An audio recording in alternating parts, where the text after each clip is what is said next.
9 mars 2001. Armin Meiwes, un informaticien de 39 ans vivant en Allemagne, prend un couteau de boucher. Il tranche le pénis de Bernd Brandes, un concepteur de logiciels de 42 ans qui a tout organisé pour se faire tuer et manger. Meiwes coupe le membre en deux. Ils essaient d'en manger un morceau. L'événement est entièrement filmé sur vidéo. 3 heures plus tard, Brandes est toujours en vie. Meiwes le tue en lui plongeant un couteau dans la gorge.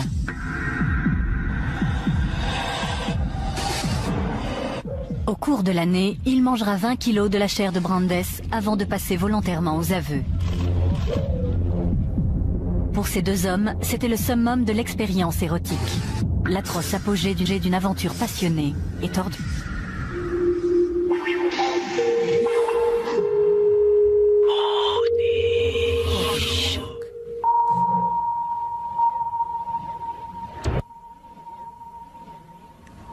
Décembre 2003. Armin Meiwes passe en jugement pour meurtre. Il n'a jamais nié le crime, mais l'affaire est spéciale car il semble l'avoir fait pour sa satisfaction sexuelle. Et il affirme qu'il ne devrait pas être condamné, car sa victime était consentante. Un juge doit déterminer comment et pourquoi ces événements se sont produits. Est-ce un crime que Meiwes devait fatalement commettre ? Ou bien a-t-il cédé à l'exigence de Brandes d'être mutilé de la pire manière imaginable?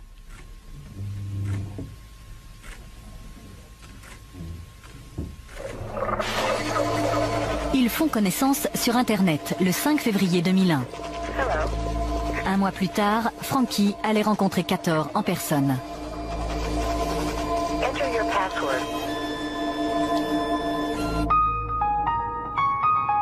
Armin Meiwes a passé la plus grande partie de sa vie dans le petit village rural de Wüstefeld.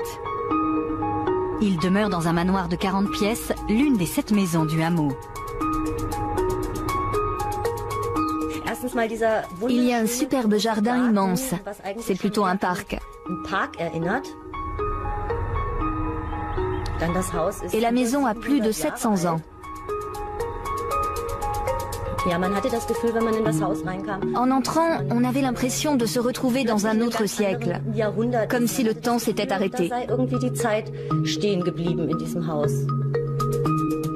Meiwes a 8 ans en 1969 lorsque son père abandonne la famille. Peu après, ses frères déménagent. Il vit alors seul avec sa mère, Waltraud. Elle va dominer sa vie. Sa mère l'aimait beaucoup, mais elle l'exprimait d'une manière très envahissante.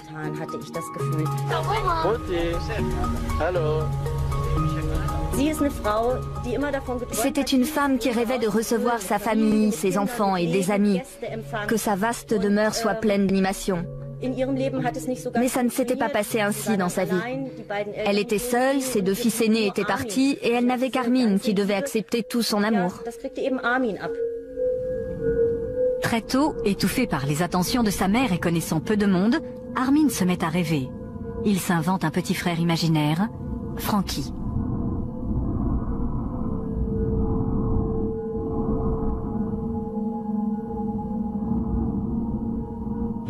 Pour Armin Meiwes, l'intérêt d'avoir un frère imaginaire était qu'il n'était plus seul. J'ai quelqu'un à qui parler, à qui raconter mes idées et mes fantasmes les plus intimes. Il me comprendra, il ne me contredira pas et ne me rejettera pas. Il fait partie de moi.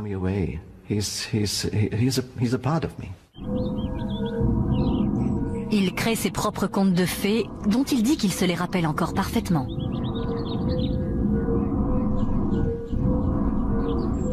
Il s'imagine démembrer et manger d'autres enfants afin qu'ils restent avec lui pour toujours.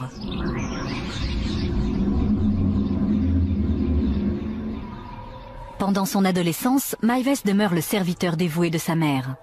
Certains commencent à remarquer son absence de la vie du village. Quand nous avons commencé à aller en boîte, vers 15 ans et jusqu'à 18-19 ans, je ne voyais pas beaucoup Armin. Et je ne l'avais pas remarqué parce qu'il ne faisait pas partie de notre bande de copains. Quand nous sortions, il ne venait pas. Il restait toujours chez lui, vêtu des mêmes vieux vêtements. C'était comme ça. Il vivait retiré dans sa maison. Un soulagement temporaire lui est accordé quand il s'engage dans l'armée à 19 ans. Mais il est stationné tout près et continue de vivre chez lui. Dans son régiment de ravitaillement, il sort du rang. Mais d'autres soldats s'aperçoivent rapidement que c'est un faible. Il n'était pas si évident qu'il avait du mal à s'affirmer. Dans notre unité, quand on se retrouvait ensemble, nous avions des relations amicales. Par exemple, si Maives disait « Allez, rangez tout ça », on lui répondait « Fais-le toi-même ». Il lui est encore difficile de rencontrer d'autres personnes. On a toujours dit que lorsque Armin invitait des femmes chez lui, sa mère faisait tout ce qu'elle pouvait pour s'en débarrasser. Je pense qu'elle voulait ce qu'il y a de mieux pour lui, et elle avait une idée bien précise de la belle-fille idéale. Il lui avait probablement échappé qu'Armin ne visait pas tout à fait le même genre de belle-fille que celle qu'elle aurait souhaité. Les gens commencent à s'interroger sur sa sexualité. Il ne le savait peut-être pas vraiment lui-même. Un jour, il m'a demandé si je pensais aussi qu'il était homosexuel. Des rumeurs couraient dans la caserne et les gens racontaient qu'un homme l'avait embrassé sur la joue. Je l'ai entendu dire, mais je n'étais pas présent. Je lui ai donc répondu « Armin, c'est à toi de déterminer par quel sexe tu es attiré. » À ce moment-là, sa mère est clouée au lit et de plus en plus dépendante de lui. Mais il finit par trouver un moyen de s'échapper, et il en fait des films.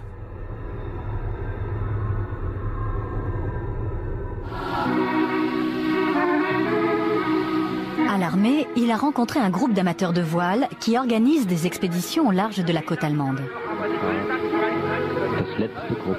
Armin fait sa première croisière en 1991. Il dit à sa mère que l'armée l'envoie dans un camp d'entraînement pour 2 semaines.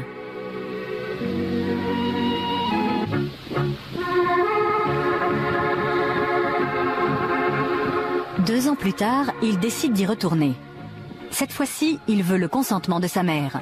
Mais elle n'accepte de le laisser partir que si elle rencontre l'organisateur du voyage.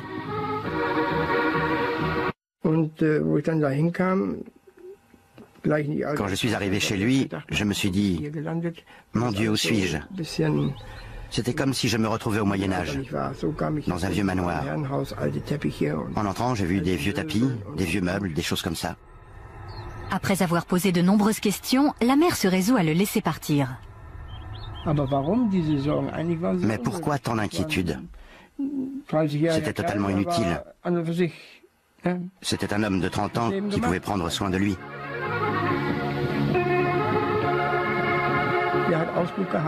Il faisait le guet, il s'occupait des voiles, et toutes les corvées qu'on doit faire à bord, il les faisait avec joie, une vraie joie.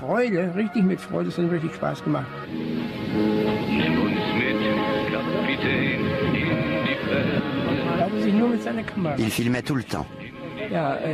C'est important, il avait toujours sa caméra avec lui. Il ne la posait jamais. Le seul film que nous ayons du voyage, c'est celui qu'il a tourné.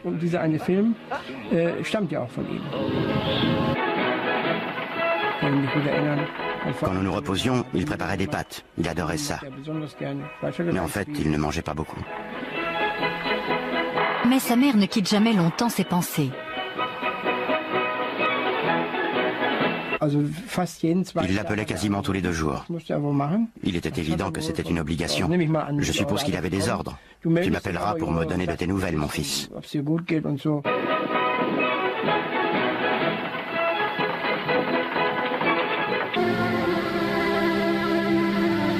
Après des années sans changement, en septembre 1999, sa vie est bouleversée. Sa mère meurt des suites d'une longue maladie. Armin est seul. Quand sa mère est morte, il a réagi comme tous ceux qui viennent de perdre leur mère. Il était triste, il a pleuré. Il était content que ses voisins viennent le soutenir. Nous avons essayé de l'aider. Une voisine a fait un gâteau, j'ai apporté des petits pains avec du fromage et de la charcuterie. Nous avons dressé la table pour le service funèbre et nous nous sommes occupés de tout. Au lieu de libérer Armin et de lui permettre de vivre enfin sa vie d'adulte, la mort de sa mère le déséquilibre complètement. C'est à la fois un soulagement et un danger. Soulagé d'être libéré d'un contrôle permanent et danger de ne pas savoir quoi faire sans elle. Cela pouvait mener au passage à l'acte de ses fantasmes déviants, car à cette période de sa vie, il se sentait toujours en sécurité.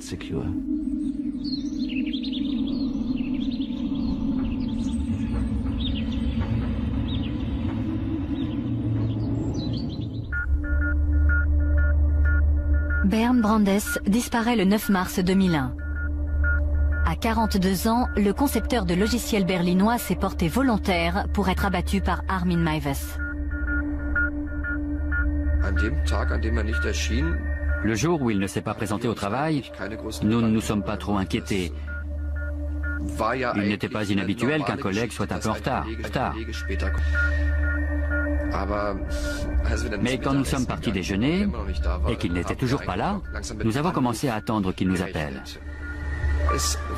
Sur son répondeur, une voix d'homme lui demandait de rentrer le plus vite possible. Et le ton était très malheureux. Je ne savais pas du tout qui c'était.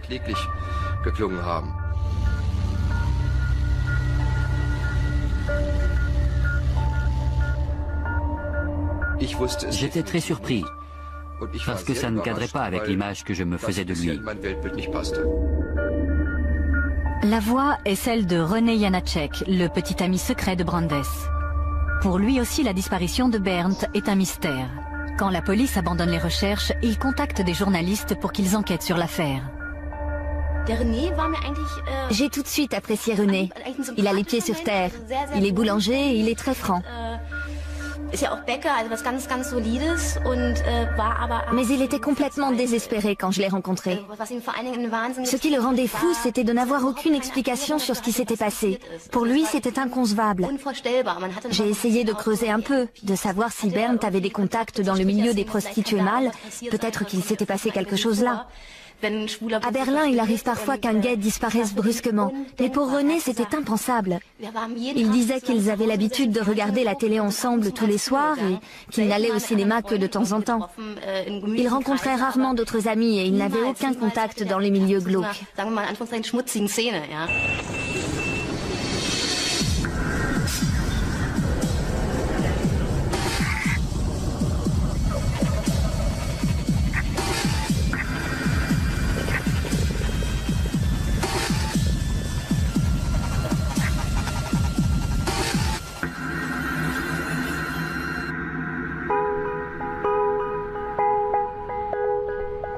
Avant sa disparition, cela faisait 15 ans que Brandes travaillait chez Siemens.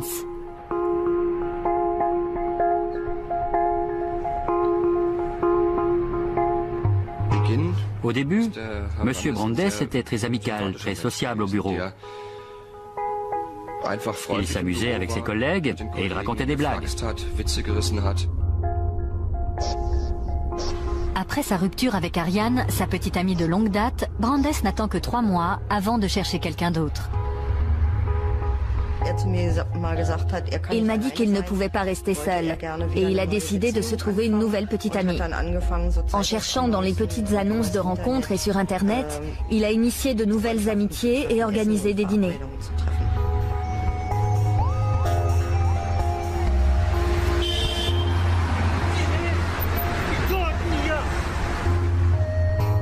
Atteignant les 40 ans, Brandes a peur de perdre son attrait sexuel.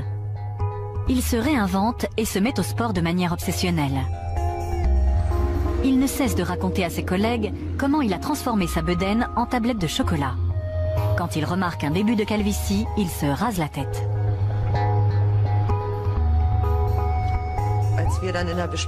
Il est arrivé à une réunion et il a obtenu la réaction qu'il attendait. Nous l'avons à peine reconnu sans ses cheveux.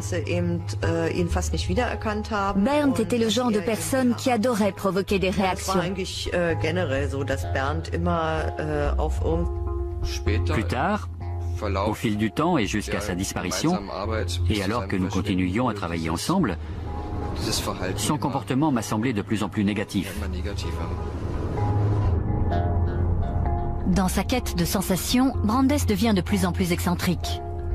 Il dépense 3 000 € pour faire venir du Nigeria une fille trouvée par une petite annonce. Mais lorsqu'il va la chercher à l'aéroport, c'est la déception. Elle n'est jamais arrivée. Et il a découvert qu'une autre personne attendait la fille et qu'elle l'avait également payée.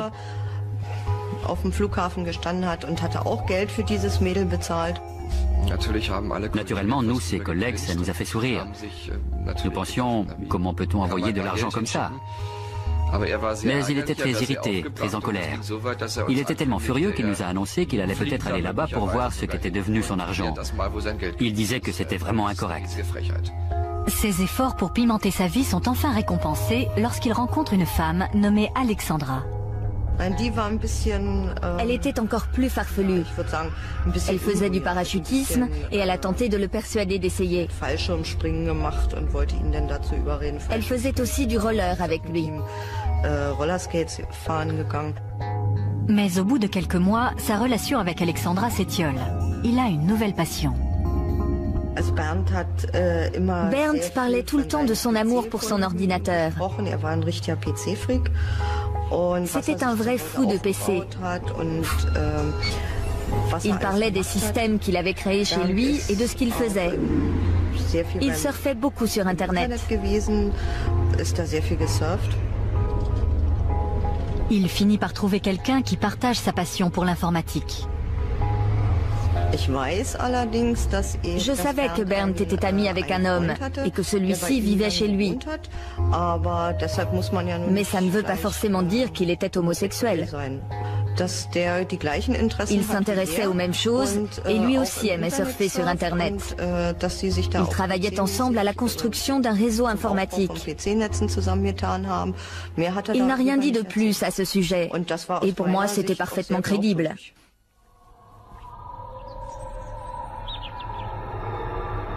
L'année qui suit la mort de sa mère, Armin Meiwes quitte l'armée et commence à travailler comme informaticien dans la ville voisine de Rothenburg. Le temps qu'il consacrait auparavant à sa mère, il le passe maintenant à aider les gens du village. Je me souviens d'une nuit où mon ordinateur s'est bloqué. Je l'ai appelé après minuit en hurlant « Viens tout de suite, fais quelque chose pour mon ordinateur ». 3 minutes plus tard, il était là. Pour faire de nouvelles rencontres, Meiwes se met à fréquenter le Blue Moon, une maison close située dans une zone industrielle voisine. Mais à la fin de la nuit, on le trouve souvent endormi au bar, seul. Physiquement, ce n'était pas le mâle dominant parmi d'autres mâles. Son apparence donnait l'impression qu'il était homosexuel. Mais nous n'en étions pas sûrs, car à ce moment-là, il s'intéressait à moi. Je trouvais ça ridicule. Ça aurait été comme avoir une relation sexuelle avec Mickey. Meiwes affirme avoir rencontré de nombreuses femmes, mais au village, on ne l'a jamais vu avec quelqu'un. Il m'a dit qu'il était fiancé avec une fille de Kassel. Je lui ai répondu en plaisantant, « Armin, qui pourrais-tu vraiment ramener dans la maison de Wüstefeld? Jamais je n'aurais osé amener une fille dans cet endroit. »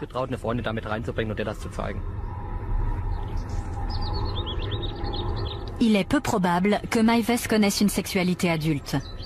Il se referme sur son monde intérieur. Ses fantasmes d'enfant, il les exprime maintenant de manière sexuelle.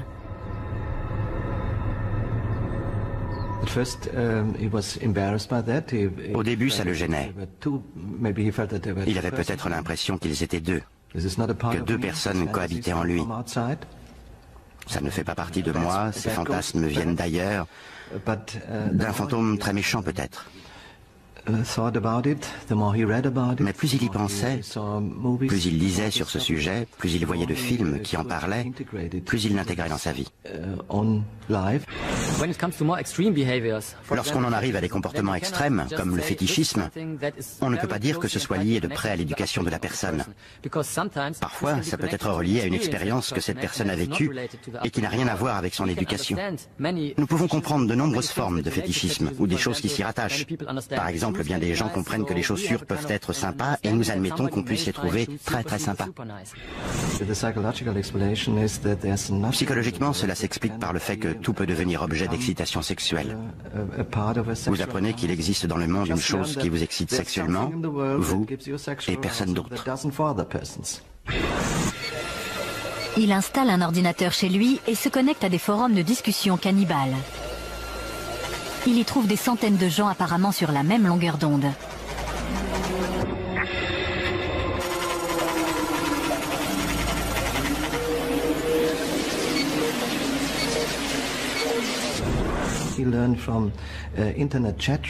Par les forums Internet, il a appris qu'il existe beaucoup d'autres personnes dans le monde qui disent vouloir être égorgées, qui disent qu'elles cherchent quelqu'un pour les tuer et les consommer, ce qui a renforcé sa deuxième forme de sexualité de manière obsessionnelle.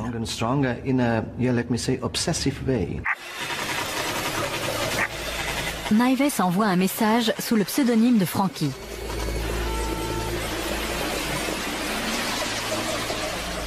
Tandis qu'il poursuit ses recherches secrètes sur le cannibalisme sur Internet, de l'extérieur, rien ne semble avoir changé. Ils s'adaptent parfaitement à la situation, à leurs différences, leur monstruosité. Ils le savent et se taisent, c'est normal. Seul changement notable dans sa vie, il commence à réparer sa maison à présent complètement délabrée. Il ne pouvait pas entretenir la maison comme il le voulait. Il a fait des petites choses. Il a peint l'extérieur. Elle avait l'air bien, du moins de dehors.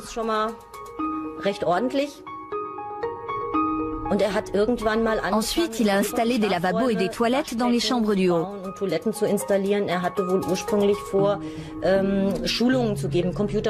Au départ, il voulait donner des leçons d'informatique et pouvoir offrir l'hébergement aux clients assistant au séminaire de fin de semaine.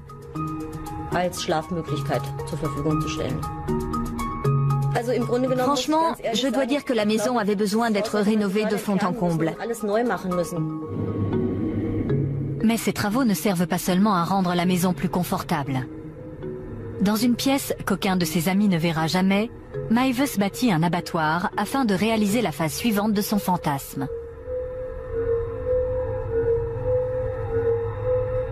Il construit une cage.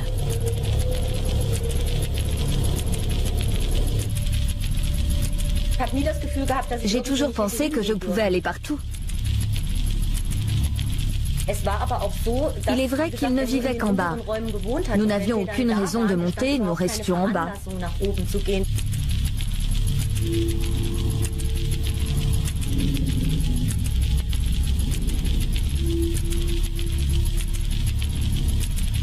Il expose des photos de son œuvre sur Internet. Au cours de l'année suivante, il commence à attirer l'attention. Certains veulent juste discuter boucherie. D'autres veulent voir son abattoir. Quand des gens viennent le voir chez lui, Maives dessine des lignes sur leur corps, là où il dit qu'il inciserait.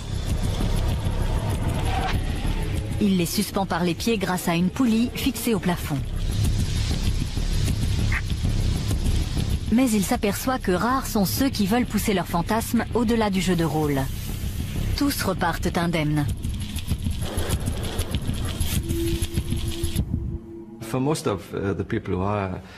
Le jeu de rôle suffit à la plupart des gens qui sont actifs dans ces forums Internet, parce qu'ils savent que c'est non seulement anormal, mais illégal. Et ils ne veulent pas vraiment tuer et manger quelqu'un d'autre. Ils aiment le fantasme, mais ce n'est qu'un jeu. Mais le 5 février 2001, Frankie reçoit une réponse différente.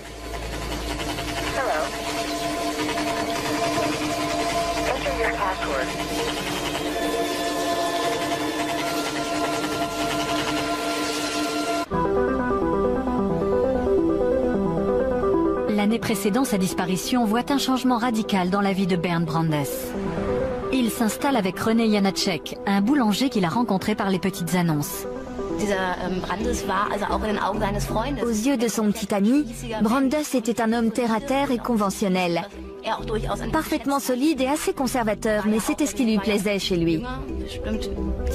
René avait bien 10 ans de moins, et Brandes lui donnait une forme de stabilité parce qu'il était digne de confiance et ne ressemblait à personne dans le milieu gai si volage de Berlin.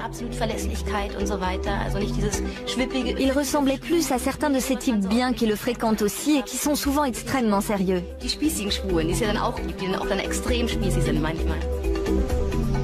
Brandes cache cette relation à ses collègues. Pendant toute la période où j'ai connu M. Brandes, il n'a jamais été évident qu'il avait des tendances homosexuelles, ou qu'il était attiré, ou qu'il était passé à l'acte. Pour moi, M. Brandes a toujours été un hétérosexuel qui étalait toutes ses expériences et se vantait de ses exploits auprès des autres hommes.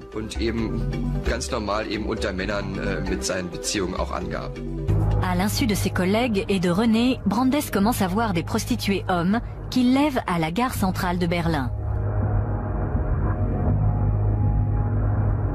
Il leur demande de le fouetter jusqu'au sang. Plus d'une fois, il leur demande de lui croquer le pénis. Il offre des milliers d'euros. Aucun prostitué n'accepte. Il va chercher plus loin la satisfaction de ses désirs masochistes. Il découvre les forums cannibales et s'inscrit sous le nom de Cator.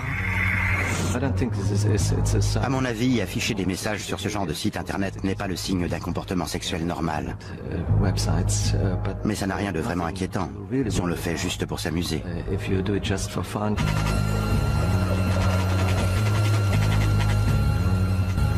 Brandes examine des centaines de messages en quête d'une personne capable de réaliser ses fantasmes de mutilation. L'un d'eux se détache des autres, Frankie. Ils se mettent à échanger des emails.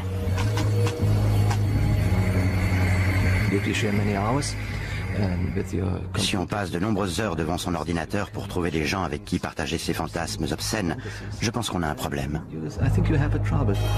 Un mois à peine après la rencontre internet de Frankie et de Cator, les deux hommes organisent en détail la réalisation de leurs fantasmes.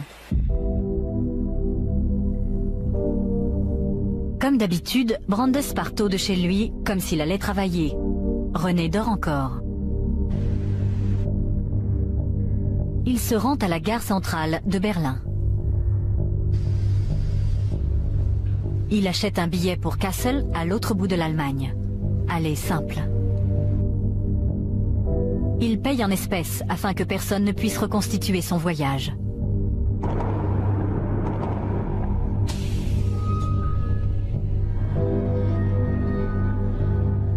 De Wüstefeld, Maives ira le chercher à la gare de Kassel 3 heures plus tard. Brandes a envoyé à Maives par email des instructions détaillées pour le rituel. Il a aussi envoyé des photos de lui nu. Maives a fait de même.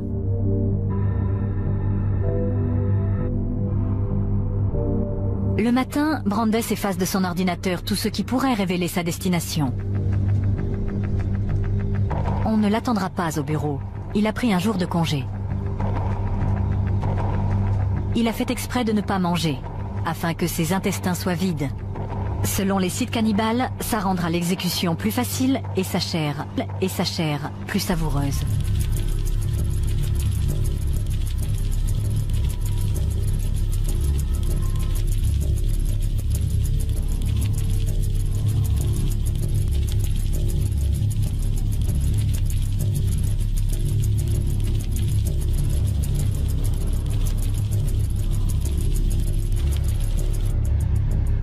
Maives rencontre Brandes à sa descente du train à la gare de Kassel. Ils repartent vers Wüstefeld. Ils arrivent à la maison, se déshabillent complètement et prennent un café. Ils montent inspecter l'abattoir. Avec un volontaire sérieux et déterminé, Maives a enfin la chance de réaliser ses fantasmes.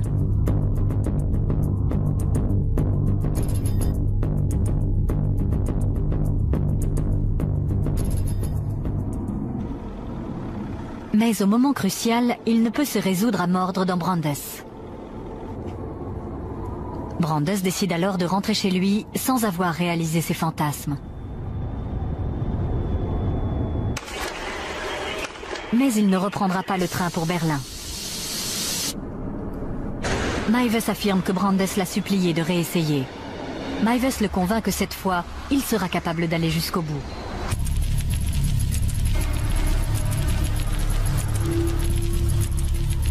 Brandes achète des somnifères, du sirop contre la toux et du schnapps. Pour être somnolent, il avale le tout en revenant à Wüstefeld.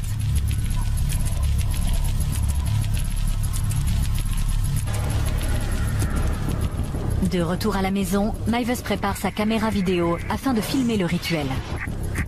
Il tranche le pénis de Brandes. Il le coupe en deux pour qu'ils puissent en manger chacun un morceau. Mais il est trop dur. Meiwes descend le faire cuire à la cuisine tandis que Brandes entre dans la baignoire.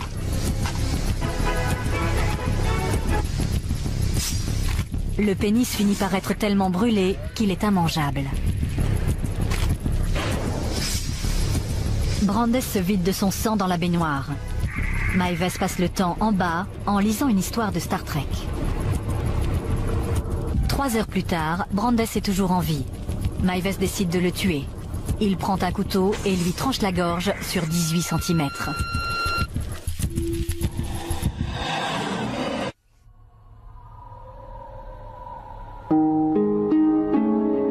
Meiwes enterre la peau et les entrailles dans son jardin. Il range la viande dans des barquettes de congélation. Tandis que la vie du village poursuit son train-train, 2 jours après le meurtre, Meiwes prépare son premier repas humain.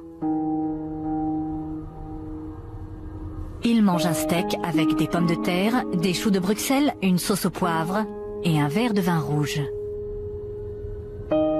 Plus tard, il dira à la police que ça a le goût du porc. Il fait cuire au four un os du bras et le râpe pour en faire de la farine.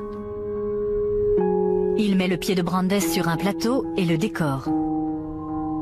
Il racontera qu'il a ressenti sa première excitation sexuelle en se masturbant devant la vidéo du meurtre.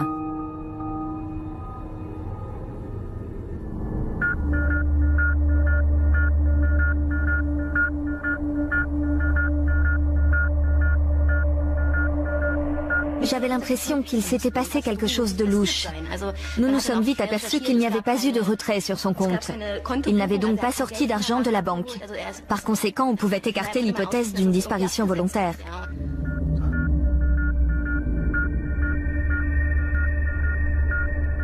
D'autres indices font surface. Un ami de René se souvient avoir vu Brandes dans une gare de Berlin le jour de sa disparition. Nous sommes allés à la gare de Charlottenburg et nous nous sommes dit, nous sommes là, qu'est-ce qu'on peut bien faire à partir d'ici? Où peut-on aller? Nous avons tenté de reconstituer les faits. Y a-t-il un endroit près d'ici d'où on peut sauter? Nous étions tous deux complètement perdus et René était désespéré parce que ça n'avait aucun sens.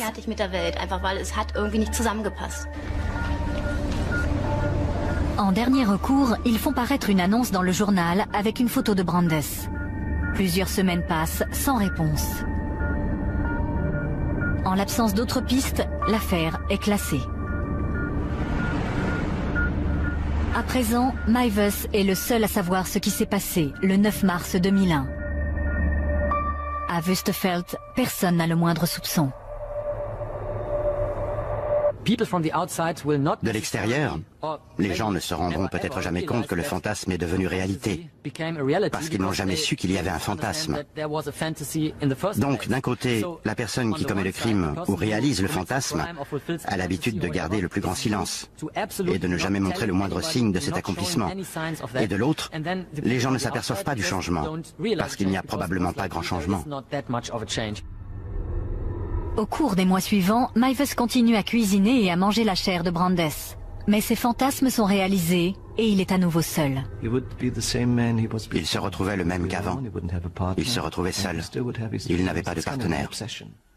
Et il avait toujours ses rêves. Et c'est une sorte d'obsession, comme un alcoolique qui dit qu'il ne boira plus jamais. Mais des mois ou des années plus tard, il se remet à boire. Et tout ce qu'il a pu dire n'est rien, parce que cette obsession, cette dépendance fait toujours partie de sa personnalité. C'est pareil avec un cannibale.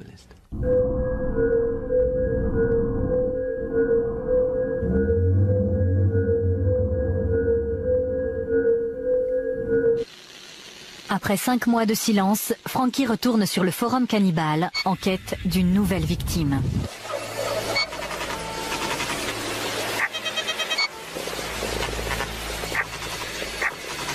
Pour convaincre de son sérieux, il donne des détails sur son crime.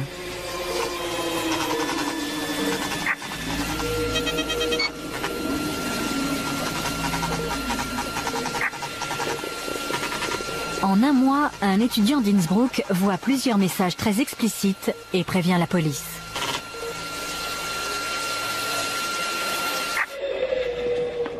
À 8h45, le 10 décembre 2002, près de 2 ans après le meurtre, 7 agents de police se présentent chez Meiwes. Il est mis en examen pour glorification de la violence. Quand on lui demande s'il a vraiment mangé de la chair humaine, il répond « peut-être ».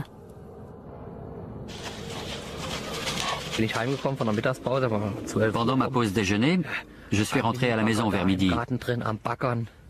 Il y avait une petite pelleteuse à l'œuvre dans le jardin. Il y avait une barrière devant la maison et la police était là. Je suis rentré et j'ai demandé à ma femme « Que se passe-t-il chez Armin ?» Il y a une barrière, la police et une pelleteuse. Et comme il gardait un Rottweiler pour un ami, notre première pensée a été qu'il s'était fait dévorer par le chien. Dans la maison, les policiers saisissent 200 disques durs servant aux 3 ordinateurs de Meiwes. Ils contiennent 3800 photos chargées sur Internet, un mélange de pornographie, de torture, de cannibalisme et de ses photos de vacances. Mais tandis que la police fouille les lieux, Meiwes parvient à cacher la vidéo du meurtre. Les policiers sortent 10 kilos de viande du congélateur. Dans le jardin, ils découvrent les restes. Ils sont envoyés à un laboratoire de police scientifique pour faire confirmer leur origine humaine. Mais comme les résultats ne seront pas disponibles avant 24 heures, Meiwes est relâché, tandis que la police cherche d'autres preuves. Il appelle son avocat dans la ville voisine de Rothenburg et avoue. Dans l'après-midi, quand je suis rentré vers 3h30, tout avait été dévoilé. On avait annoncé qu'un cannibale de Rothenburg avait mangé quelqu'un. Ce n'était donc pas le Rottweiler qui avait mangé Armin, mais Armin qui avait dévoré un autre homme. Meiwes révèle à la police l'endroit où il a caché la bande vidéo compromettante. Une telle animation dans le village fait courir la rumeur. Journalistes et équipes de télé se précipitent au manoir. Faire la une avec des histoires sanguinaires est très mauvais pour nous. Nous devions donc essayer d'en parler de manière délicate. Les gens se demandaient comment ils avaient pu ne rien remarquer. Je l'ai appris au téléphone par une amie. Tu es allé à Wüstefeld aujourd'hui? Puis elle a dit d'une voix très bizarre, Armin a tué quelqu'un. J'ai pensé qu'il avait eu un accident et que malheureusement quelqu'un était mort. Ça a été ma première pensée, parce qu'Armin était la personne la plus gentille du monde. Les autres marins l'ont appris et m'ont appelé pour me demander si c'était vrai, que c'était Armin. J'ai dit oui, ça me dépasse complètement. Il était si ouvert, si amical, si poli. On ne peut pas le dire autrement. C'était comme ça. Je pourrais presque le dire encore aujourd'hui.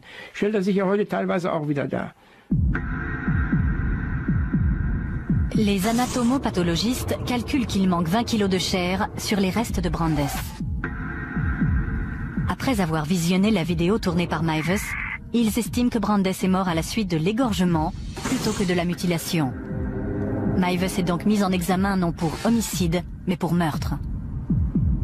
Il est transféré dans une prison de haute sécurité où il passe l'année que dure la préparation de son procès. Les experts psychiatres le trouvent sensé et rationnel et donc apte à passer en jugement. Il leur raconte comment il rêve depuis son plus jeune âge de dévorer un autre homme.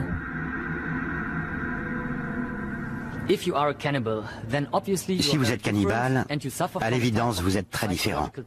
Et vous souffrez d'un type de modification psychologique. Mais ce n'est pas la même chose que dans les maladies psychiatriques, telles que la schizophrénie ou la paranoïa, par exemple, où les gens croient vraiment que les choses qu'ils entendent ou perçoivent ou sentent sont réelles. Ici, il s'agit de gens qui savent que leurs fantasmes n'ont rien à voir avec ceux des autres, mais ils n'y peuvent rien. Donc, dans un sens, ils sont différents. Mais ils ne souffrent pas du type de maladie mentale extrêmement grave que nous remarquerions immédiatement dans la rue. C'est aussi l'une des raisons pour lesquelles personne ne voit qu'ils ont des fantasmes cannibales ou zoophiles ou autres. Ça ne se voit pas. Meiwes dit également au psychiatre qu'il a l'impression d'avoir absorbé la virilité de Brandes, et même ses capacités, comme celle de parler anglais. À Berlin, on n'a eu aucune nouvelle de Brandes depuis sa disparition 18 mois plus tôt. Et soudain, son visage réapparaît aux informations. J'ai reçu un email le matin, et tout ce qu'il disait, c'était que Bernd avait été retrouvé. Il y avait un lien internet avec un journal où on voyait son visage. C'était la photo utilisée pendant les recherches. J'ai lu l'article et je n'arrivais pas à croire ce qui s'était passé. C'était un Bernd Brandes complètement différent de celui que nous connaissions. Nous ne l'aurions jamais imaginé comme ça. Ça ne nous aurait jamais traversé l'esprit.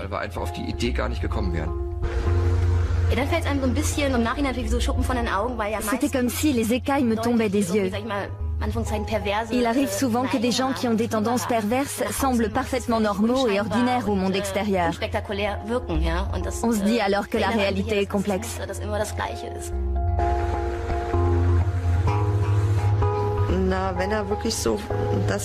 S'il a vraiment fait tout ça comme on le dit, alors je dois dire honnêtement que c'était un très bon acteur.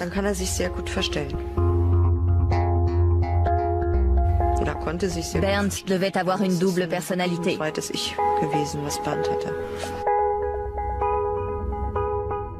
Je pense que personne ne comprend pourquoi il a voulu faire ça. L'une des raisons est évidente. Vous ne voulez pas exister, vous voulez disparaître complètement, mais en même temps, ça vous donne du pouvoir. C'est une sorte de domination par le bas. Je suis très faible, mais quelqu'un va me manger, et aussi longtemps que je vivrai, il va m'aimer parce que je me laisse manger. Et il est évident que je possède une énergie qui lui est précieuse. Je suis donc faible, mais de ma faiblesse naît le pouvoir, car l'autre me veut. Brandes ne se contentait pas de fantasmer, il voulait vraiment être tué. C'est mon droit de me suicider comme je le veux, et je veux le faire comme ça. La défense de Meiwes à son procès pour meurtre repose sur l'affirmation que sa victime était consentante. Je pense qu'il est très honnête. Ce que Meiwes nous dit du consentement de Brandes est vrai. Ce n'est pas un mensonge. La question du consentement est le point crucial de toute l'affaire. Parce que dans les cas habituels, les victimes ne consentent d'aucune manière. Parce que le cannibalisme n'est pas illégal en Allemagne, l'accusation repose sur le fait que le crime avait des motivations sexuelles. Si c'est prouvé, Meiwes sera condamné pour meurtre, même si sa victime était consentante. On devrait l'enfermer pour toujours. Parce que moi, je ne tuerais pas un cochon si j'avais suffisamment de saucisses dans le frigo. Il aurait pu se remettre à chercher la bonne personne. Peut-être pas cette année, ni l'année prochaine, ni dans 3 ans. Mais si la bonne personne s'était présentée, qui peut dire qu'il n'aurait pas tué à nouveau ? Je ne pense pas que je retournerai faire de la voile avec lui. Parce que j'ai perdu confiance. Pas un peu, mais complètement. Je ne sais pas si je pourrais trouver d'autres marins pour partir en mer et l'aider à se réinsérer. Peut-être qu'on y retournera une fois et on verra ce qui se passe. Avec 4 hommes en face de lui à bord, nous serons plus forts que lui et nous pourrons le surveiller. Et si le pire devait arriver, nous pourrions toujours le jeter par-dessus bord. Ce serait le moyen le plus simple d'en finir avec lui. La société ne peut pas vivre avec des gens qui ont ces perversions sexuelles. C'est sa manière de faire l'amour. C'est comme ça qu'il veut faire l'amour. Et c'est un trouble psychique. Les gens qui souffrent de perversion ne peuvent pas contrôler leurs pulsions. Ils ne peuvent même pas s'empêcher d'y penser. Ils ne peuvent pas se dire « je veux m'endormir, je ne veux plus y penser ». Ça ne marche pas comme ça.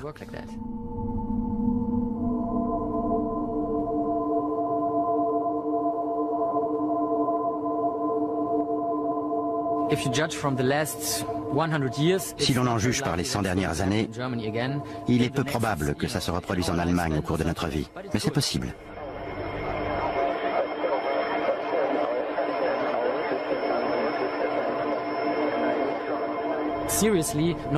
Sérieusement, personne ne devrait sous-estimer l'influence de notre monde moderne. Les gens s'intéressent à des sous-cultures, ils sont passionnés par les extrêmes. Il n'y a plus de limites.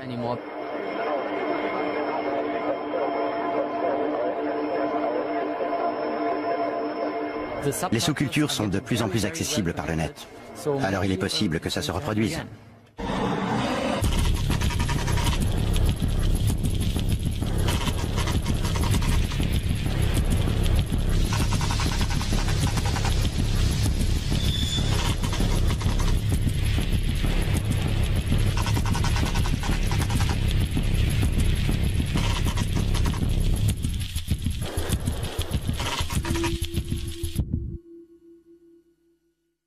Photos de vacances.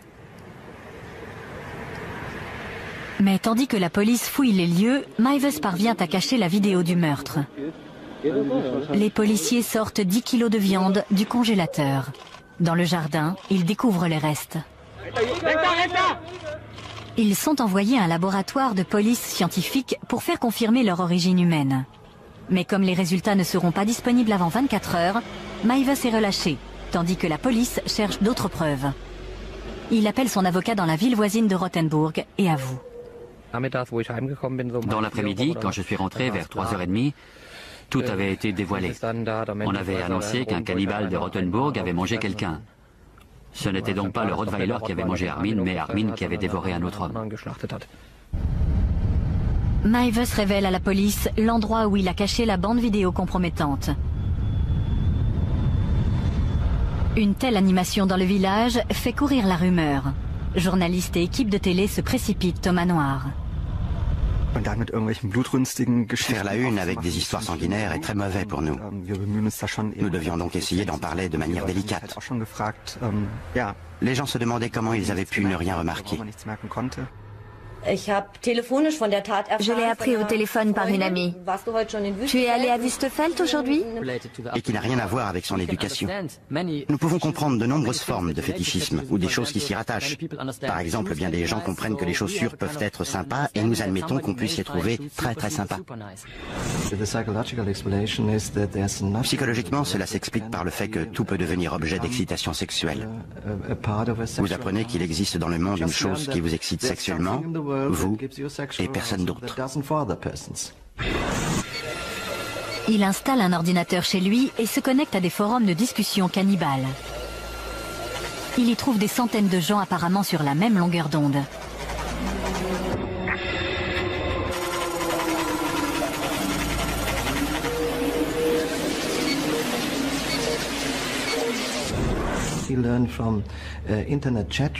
Par les forums Internet, il a appris qu'il existe beaucoup d'autres personnes dans le monde qui disent vouloir être égorgées, qui disent qu'elles cherchent quelqu'un pour les tuer et les consommer, ce qui a renforcé sa deuxième forme de sexualité de manière obsessionnelle.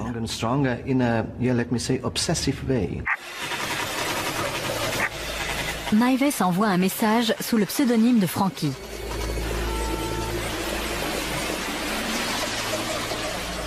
Tandis qu'il poursuit ses recherches secrètes sur le cannibalisme sur Internet, a appris qu'il existe beaucoup d'autres personnes dans le monde qui disent vouloir être égorgées,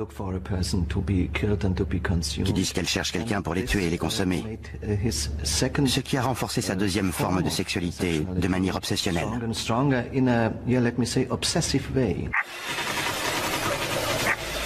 Meiwes envoie un message sous le pseudonyme de Frankie.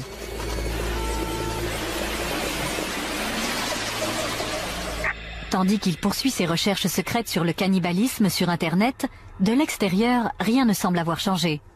Ils s'adaptent parfaitement à la situation, à leurs différences, leur monstruosité. Ils le savaient, se taisent, c'est normal. Seul changement notable dans sa vie, il commence à réparer sa maison à présent complètement délabrée.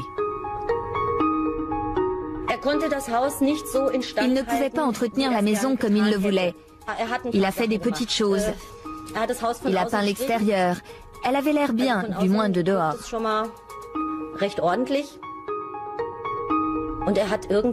Ensuite, il a installé des lavabos et des toilettes dans les chambres du haut.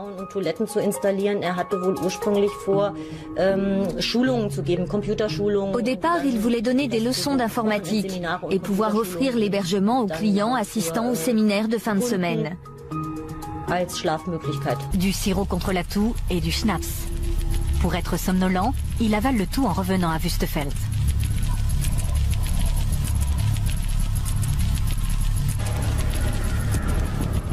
De retour à la maison, Meiwes prépare sa caméra vidéo afin de filmer le rituel. Il tranche le pénis de Brandes.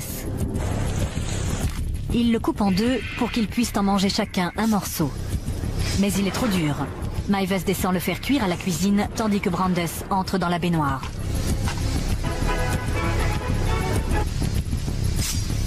Le pénis finit par être tellement brûlé qu'il est immangeable. Brandes se vide de son sang dans la baignoire. Meiwes passe le temps en bas en lisant une histoire de Star Trek. 3 heures plus tard, Brandes est toujours en vie. Meiwes décide de le tuer. Il prend un couteau et lui tranche la gorge sur 18 cm.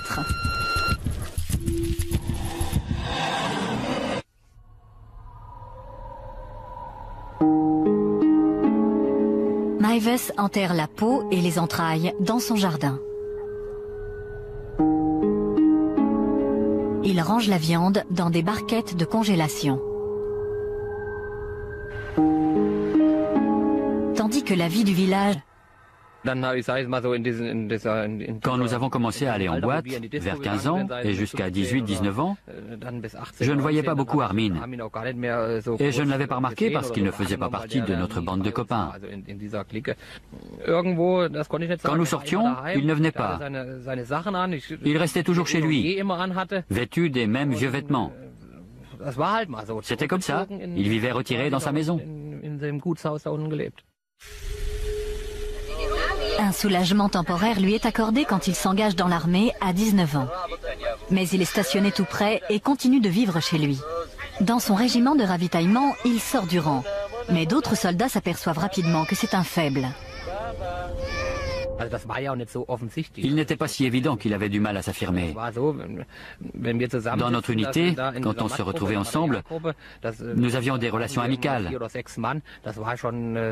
Par exemple, si Meiwes disait « Allez, rangez tout ça », on lui répondait « Fais-le toi-même ». Il lui est encore difficile de rencontrer d'autres personnes. On a toujours dit que lorsque Armin invitait des femmes chez lui, sa mère faisait tout ce qu'elle pouvait pour s'en débarrasser. Je pense qu'elle voulait ce qu'il y a de mieux pour lui, et elle avait une idée bien précise de la belle-vie pour le rituel. Il a aussi envoyé des photos de lui nu. Meiwes a fait de même.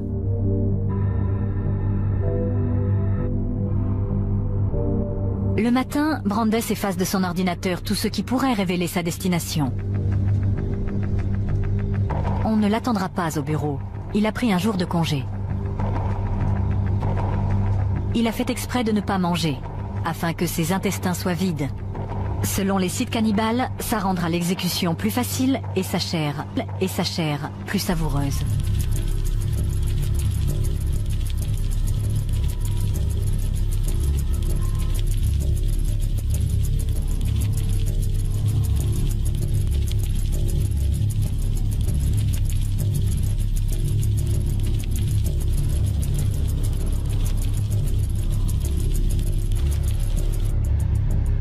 Meiwes rencontre Brandes à sa descente du train à la gare de Kassel. Ils repartent vers Wüstefeld. Ils arrivent à la maison, se déshabillent complètement et prennent un café.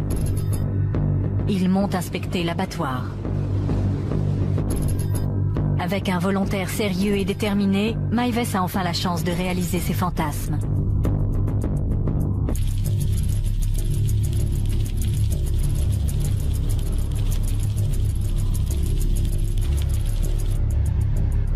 Maives rencontre Brandes à sa descente du train à la gare de Kassel. Ils repartent vers Wüstefeld. Ils arrivent à la maison, se déshabillent complètement et prennent un café. Ils montent inspecter l'abattoir. Avec un volontaire sérieux et déterminé, Maives a enfin la chance de réaliser ses fantasmes.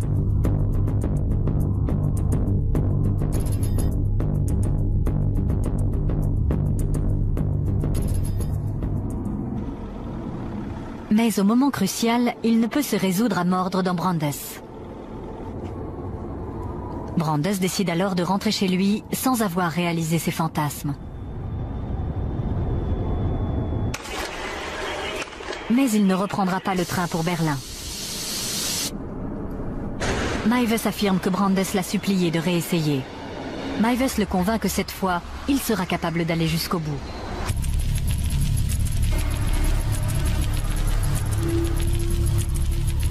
Brandes achète des somnifères, du sirop contre la toux et du schnapps.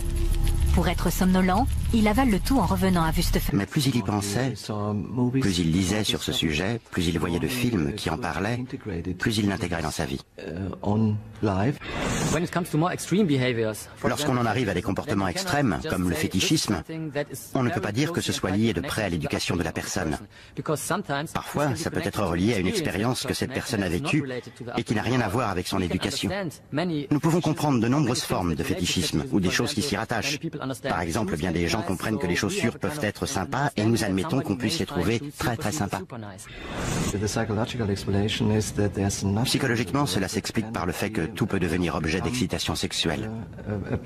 Vous apprenez qu'il existe dans le monde une chose qui vous excite sexuellement, vous et personne d'autre. Il installe un ordinateur chez lui et se connecte à des forums de discussion cannibales. Il y trouve des centaines de gens apparemment sur la même longueur d'onde.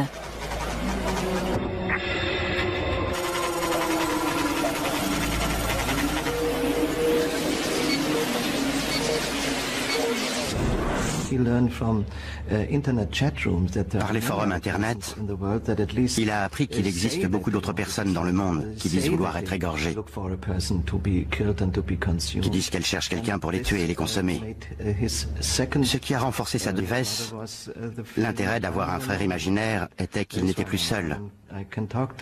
J'ai quelqu'un à qui parler, à qui raconter mes idées et mes fantasmes les plus intimes. Il me comprendra, il ne me contredira pas et ne me rejettera pas. Il fait partie de moi.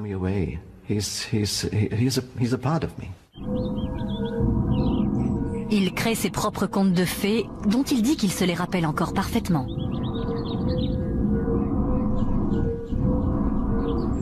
Il s'imagine démembrer et manger d'autres enfants afin qu'ils restent avec lui pour toujours.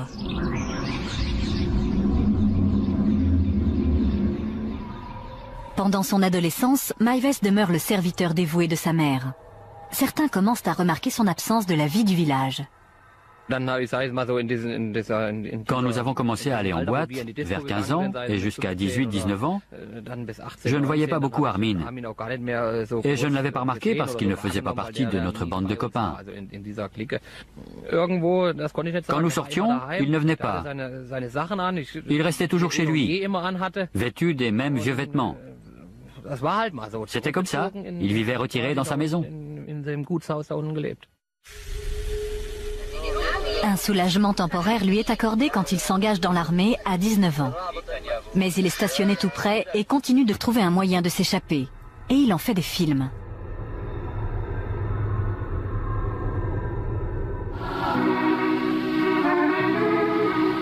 À l'armée, il a rencontré un groupe d'amateurs de voile qui organise des expéditions au large de la côte allemande. Armin fait sa première croisière en 1991. Il dit à sa mère que l'armée l'envoie dans un camp d'entraînement pour 2 semaines.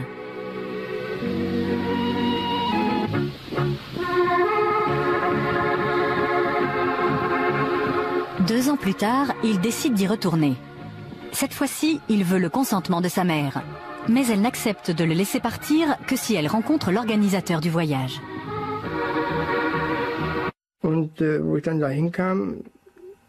Quand je suis arrivé chez lui, je me suis dit, mon Dieu, où suis-je? C'était comme si je me retrouvais au Moyen-Âge, dans un vieux manoir. En entrant, j'ai vu des vieux tapis, des vieux meubles, des choses comme ça. Après avoir posé de nombreuses questions, la mère se résout à le laisser partir. Mais pourquoi tant d'inquiétude? C'était totalement inutile. C'était un homme de 30 ans qui pouvait prendre soin de lui.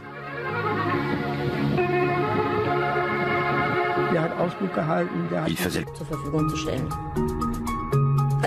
Franchement, je dois dire que la maison avait besoin d'être rénovée de fond en comble. Mais ces travaux ne servent pas seulement à rendre la maison plus confortable. Dans une pièce qu'aucun de ses amis ne verra jamais, Meiwes bâtit un abattoir afin de réaliser la phase suivante de son fantasme.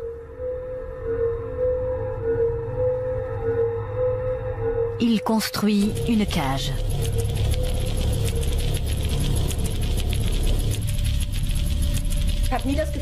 J'ai toujours pensé que je pouvais aller partout. Il est vrai qu'il ne vivait qu'en bas. Nous n'avions aucune raison de monter, nous restions en bas.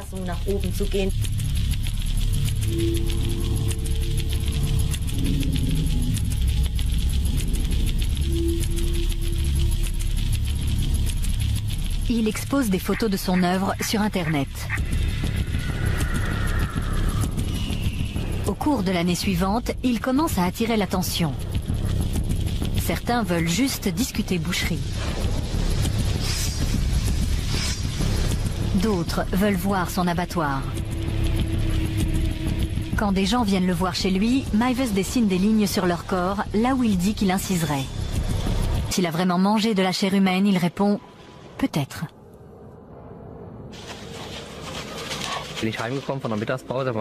Pendant ma pause déjeuner, je suis rentré à la maison vers midi. Il y avait une petite pelleteuse à l'œuvre dans le jardin. Il y avait une barrière devant la maison et la police était là. Je suis rentré et j'ai demandé à ma femme que se passe-t-il chez Armin. Il y a une barrière, la police et une pelleteuse. Et comme il gardait un Rottweiler pour un ami, notre première pensée a été qu'il s'était fait dévorer par le chien. Dans la maison, les policiers saisissent 200 disques durs servant aux 3 ordinateurs de Meiwes. Ils contiennent 3800 photos chargées sur Internet, un mélange de pornographie, de torture, de cannibalisme et de ses photos de vacances. Mais tandis que la police fouille les lieux, Meiwes parvient à cacher la vidéo du meurtre. Les policiers sortent 10 kilos de viande du congélateur. Dans le jardin, ils découvrent les restes. Ils sont envoyés à un laboratoire de police scientifique pour faire confirmer leur origine humaine. Mais comme les résultats ne seront pas disponibles avant 24 heures, Meiwes est relâché, tandis que la police cherche d'autres preuves. Il appelle son avocat dans la ville.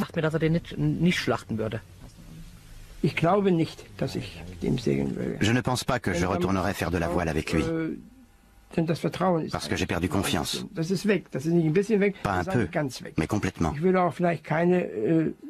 Je ne sais pas si je pourrais trouver d'autres marins pour partir en mer et l'aider à se réinsérer. Peut-être qu'on y retournera une fois et on verra ce qui se passe. Avec 4 hommes en face de lui à bord, nous serons plus forts que lui et nous pourrons le surveiller. Et si le pire devait arriver, nous pourrions toujours le jeter par-dessus bord. Ce serait le moyen le plus simple d'en finir avec lui. La société ne peut pas vivre avec des gens qui ont ces perversions sexuelles. C'est sa manière de faire l'amour. C'est comme ça qu'il veut faire l'amour et c'est un trouble psychique. Les gens qui souffrent de perversion ne peuvent pas contrôler leurs pulsions. Ils ne peuvent même pas s'empêcher d'y penser. Ils ne peuvent pas se dire « je veux m'endormir, je ne veux plus y penser ». Ça ne marche pas comme ça.